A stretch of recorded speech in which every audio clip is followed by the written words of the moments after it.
오늘의 말씀 데살로니가 후서 1장 1절에서 5절 말씀입니다.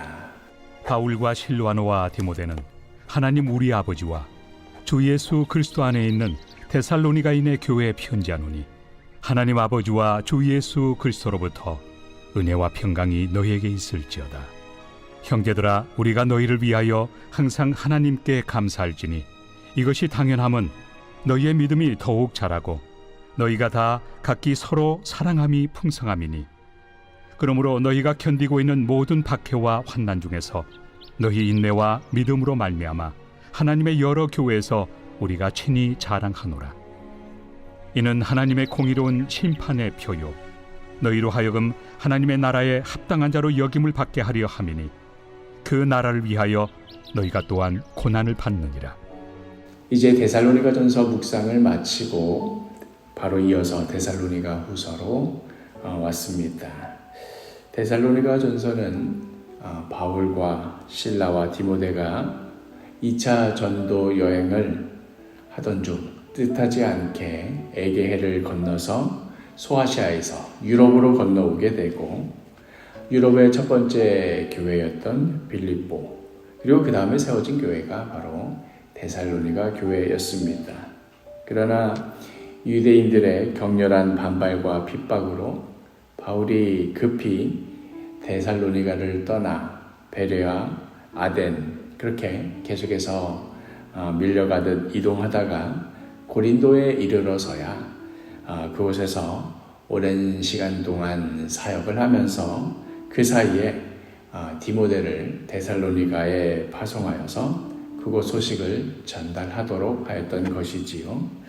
비록 바울이 데살로니가 교회를 온전히 세우지 못한 채 급하게 그곳을 빠져나올 수밖에 없었던 상황이었지만, 그럼에도 데살로니가 교회는 여러 환난과 어려움 속에도 든든히 세워져 가고 있었고, 그런 중에도 이들 데살로니가 교회 성도들이 신앙생활을 하면서 궁금해하던 여러 질문들, 특별히 주님의 재림 문제와 부활에 대한 문제에 대해서 바울이 답을 해주던 편지가 바로 데살로니가 전서입니다.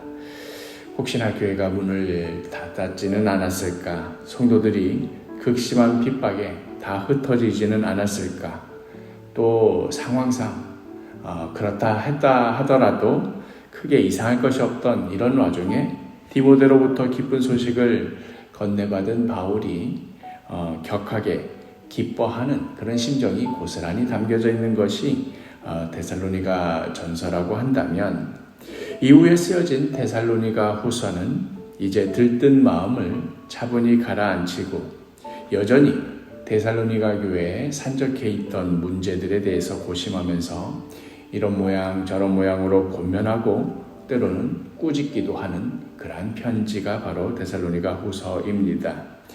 데살로니가 전서와는 달리 편지 내용 안에 바울의 현재 이 편지를 쓰고 있는 당시의 구체적인 상황이 어떻다 하는 그런 언급이 없어서 특정하기에는 어려움이 좀 있습니다만은, 아마도 첫 번째 편지가 쓰여진 지 얼마 되지 않은 시점에 이어서 바로 데살로니가 후서가 작성된 듯 합니다. 이 편지의 발신인은 앞선 편지와도 마찬가지로 여전히 바울과 실라와 디모데입니다. 오늘 본문 1절, 바울과 실로아노와 디모데는 하나님 우리 아버지와 주 예수 그리스도 안에 있는 데살로니가인의 교회에 편지하노니. 그러니까 데살로니가 전서를 쓸 때와 지금의 이 편지인 후서를 쓸 때와 이 둘 사이의 시간 차이가 얼마 없었던 그런 이유로 여전히 이들이 당면한 현실적 과제와 신앙적인 도전은 그대로인 상황입니다. 우리도 왜 교회 안에서 이런 경험을 하게 되는 때가 있지 않습니까? 함께 기도하는 사랑제 식구들끼리 기도 제목을 나누었다가 얼마 지나지 않아서 다시 기도 제목을 나누는데 여전히 같은 기도 제목을 두고 기도하고 있고, 여전히 같은 고민과 염려로 그런 어려움을 토로하게 되는 때, 데살로니가 전서와 후서의 관계도 이런 맥락과 비슷하다고 보면 되겠습니다. 아니나 다를까 이전 편지와 쓸 때와 마찬가지로 데살로니가 교회는 여전히 극심한 환난과 핍박으로 인하여서 고난 가운데 있었습니다. 그때나 지금이나 상황이 크게 달라지지 않았습니다. 오늘 본문 4절, 그러므로 너희가 견디고 있는 모든 박해와 환난 중에서 너희 인내와 믿음으로 말미암아 하나님의 여러 교회에서 우리가 친히 자랑하노라. 그때나 지금이나 여전히 변함없는 상황, 바울과 실라와 디모데가 그간 얼마나 간절히 기도했겠습니까? 자녀가 고통당하는 것을 지켜보는 부모와 같은 심정으로 얼마나 애가 닳도록 간구했겠습니까? 그럼에도 데살로니가 교회 상황은 여전했고 또 그러한 상황을 계속 전해 들으면서도 바울은 한편으로는 이들 데살로니가 교회 성도들이 당하는 모든 박해와 환난으로 인하여서 그들의 믿음이, 그들의 인내가 나날이 굳건해지고 있음에 하나님께 감사드렸습니다. 또한 여러 교회에 이들을 두고 친히 자랑하였습니다. 이어지는 5절, 이는 하나님의 공의로운 심판의 표요 너희로 하여금 하나님의 나라에 합당한 자로 여김을 받게 하려 함이니 그 나라를 위하여 너희가 또한 고난을 받느니라. 그러면서 바울이 이들이 지금 당하고 있는 그 고난이 하나님의 공의로운 심판의 표다 하는 이런 말을 합니다. 언뜻 이해가 되지 않는 표현입니다. 악인들이 아직도 기세등등하여서 의인들이 여전히 지금 고난을 당하고 있는데 이것을 두고 하나님의 공의로운 심판의 표라고 한다는 것은 이해가 선뜻 되지 않습니다.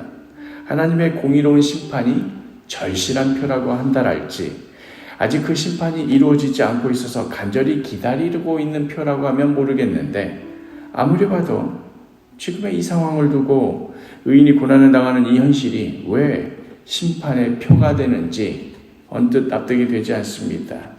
악인은 어떻게든 처벌을 받아야 하고 더 큰 고통으로 그래야만 공의가 실현된다 하는 것에 의미를 둔다면 그러할 것입니다. 그러나 여기에서 말한 심판의 의미는 악인보다는 의인에게, 하나님의 백성들에게 초점이 맞추어져 있습니다. 누가 진정한 하나님의 백성인가? 누가 진정한 하나님 나라에 합당한 자인가? 이 질문에 유일하게 답하실 분은 오직 하나님뿐이십니다. 그런데 누가 진정한 하나님의 백성인지, 하나님 나라에 합당한 자인지를 판단하시는 그 하나님께서 바로 그 심판의 표, 그러니까 그 공정한 심판의 결과를 보여주시는데 그게 바로 지금 이 순간 환난과 핍박 중에 있는 데살로니가 교회 성도다 하고 그 심판의 결말, 그 표열을 보여주신다 하는 의미입니다. 의인의 고난이 그저 고통으로 그치지 않고 그 모습을 통하여서 하나님의 백성의 합당한 자가 누구인지를 그대로 나타내 보여주신다 하는 고백입니다.